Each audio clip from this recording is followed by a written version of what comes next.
Let's bring in the roundtable. Joe Scarborough is the host of MSNBC's Morning Joe. Beautiful name for a show. Eugene Robinson is a columnist for the Washington Post. And Katrina Vanden Heuvel is editor of The Nation. Starting with Joe, give me your sense as we go into the evening of vote counting, the Democratic fight, mainly between Obama and Hillary. It's just got to be huge for Obama. You look at the crowds. Everywhere you went, there was excitement on the ground. Independents were flooding there. And then you go to a Hillary Clinton event. We went to one last night. And when Hillary Clinton got up there, I was thinking, you know what? She would have been a great standard bearer in 2004.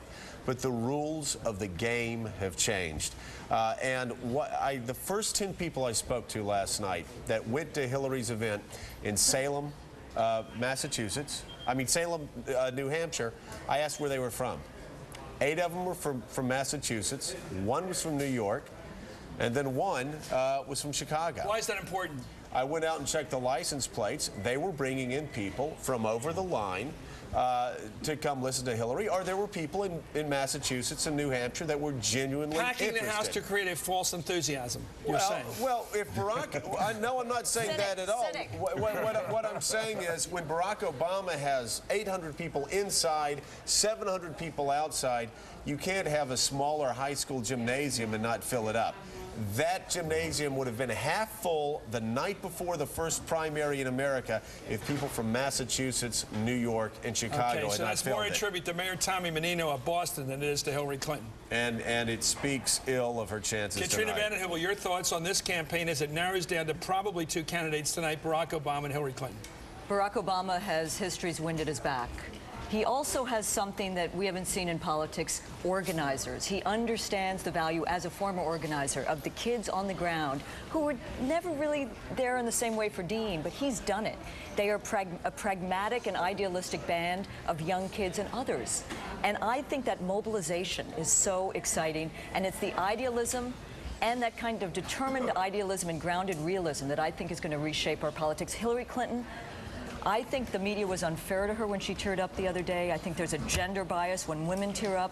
Bush, Romney, Giuliani have teared up, but she ran as a quasi-establishment candidate in a change year, and we're seeing the outcome, I think, tonight in New Hampshire. So this is a big night for Saul Alinsky, right? This is a big night. Well, they both wrote and know about his He's the great organizer out of Chicago. He taught everybody how to do this. And that's going to change our Eugene country's Robinson, politics. your thought on the big fight tonight? You know, I think what's really radical about Barack Obama is if you listen to him speak, he doesn't say I.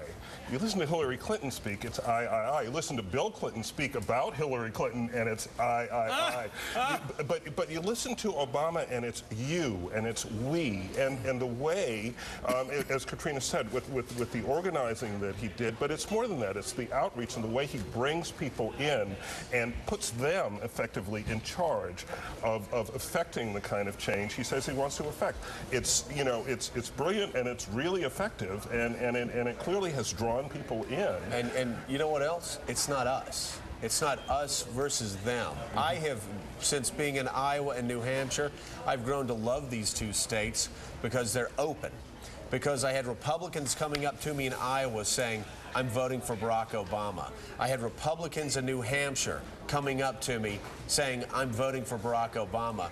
Barack Obama knows that. He knows that this is generational. It's not even ideological. So he's not going in there bashing Republicans. It's just like John McCain reaching out to independents and Democrats up there. I think that's good. It's not us against them. It's remarkable that way. He doesn't speak in John Edwards' cadence, but I do think John Edwards brings an important message to this race, which I think Obama is going to speak more and more to, and do a kind of populist pivot in his own elegant, non-confrontational way. But he has to know that to make change in this country, a word, if we hear more about tonight, we're all going to topple over. You got winners and losers, and the big drug companies aren't going to just give it up, and you have to know when to fight, and you have to know when to work with others. And I think Obama has that ability to gauge how you make change in this country. Let me ask you about the Republican fight, Joe. First, it looks like Romney is very close to McCain, at least in the talk today. Right. Oh, no doubt about it. Friday, Saturday, the narrative was that this was John McCain's race. He was going to pull away. Mac is back. Mac is back, and he's had remarkable crowds. He had remarkable crowds today. But I'm telling you, there is, and we talked about this on Hardball a couple of weeks ago, there is something about Mitt Romney. He is stubborn. You have Giuliani. Rise, fall. Right. McCain, rise, fall, rise. All these guys got Thompson, rise, fall. Mitt Romney, he's got a firewall at 25%. He's going to be around to the very end. You can't say that. If McCain doesn't win tonight, he's gone. So this Romney, is the cobra and the mongoose, right? he's the mongoose. He's Anyway, stay with Archie it. Moore, thank you, Joe Scarborough. Thank you, Eugene Robinson. Thank you, Katrina. You know what I'm talking about, Katrina Vanden Heuvel.